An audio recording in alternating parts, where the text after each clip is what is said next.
नमस्कार सांग माने मो शुभ आपण मन स्वागत करुची आम चैनल में शुभ को सांग माने आज आम स्वादिष्ट कढ़ई माछ मसला बनैबा। चलंतु सांग माने डेरी न करी रेसिपी स्टार्ट करिबा। गोटे कढ़ई बसई देली 2 ରୁ 3 चम्मच तेल देदेली। गोटे चम्मच जीरा फुटई देली। काटिकी 2टी प्याज रखिदेली। ताको एबे भाजीबाकू रखिनेली। देखंतु सांग माने प्याज को एबे मु 2 मिनिट भाजी नेली। प्याज टिके भाजी होइके होई गला 2 चम्मच हल्दी गुंड देदेली एवं 2 चम्मच लंका गुंड देदेली। लंका मुठी मसला रे बाटी नहीं सेति पई देइछि। आपण माने चाहिले मसला रे बाटी की नहीं परिबे। एबे मु 2टी रसुण एवं गोटे खंड अदा बाटी की रखितिली।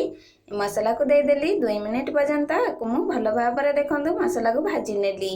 मसला भाजी को होई गला एबे मु टमाटर 2टी पेस्ट कर रखतिली। टमाटर पेस्ट देदेली। टमाटर पेस्ट को देकी आकु मध्य मु आ 2 मिनिट पर्यंत भलो भाबरे भाजी नेली। मसला भाजी को होई गला एबे मु 2 चम्मच लूण देदेली। मसला को टिके भाजी नेली। एबे मु गोटे चम्मच फिश मसला देदेली।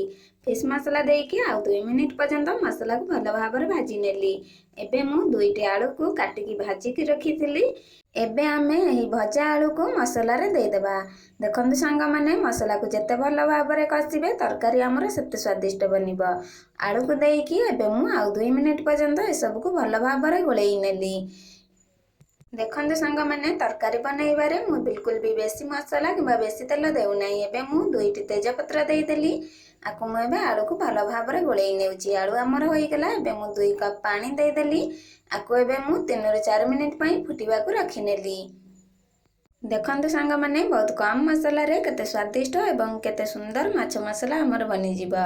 एठी मु 1 किलो रोही माछ नेइची। ताको भलो भाबरे सफा करिकी भलो भाबरे एई परिवार भाजी की रखिची। एबे हमर तरकारी होई गलानी। एबे मु माछ को सब देई नेउची। देखंतु सांग माने माछ को देईकी हमें बेसी समय फुटेइबा नहीं। मात्र 2 मिनिट मध्यम आंच रे फुटेई नेबा।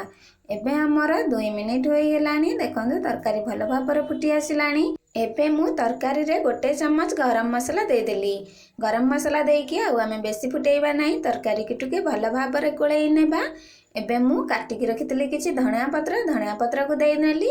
एबे मु गोलेई की तरकारी की ओल्हेई नेली। देखंतु सांग माने केते कम तेल मसला रे केते कम समय रे हमर केते स्वादिष्ट माछ मसला बनि गेला।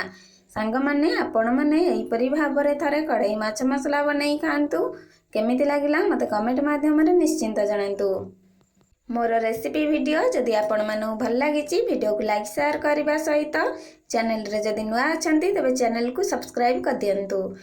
चैनल रे आगो को शेयर होबा गुतिबा नुआ नुआ रेसिपी वीडियो आपण माने प्रथम देखिबा पई चैनल रो नोटिफिकेशन बेल आइकन को ऑन कर दियंतु। रहूची धन्यवाद।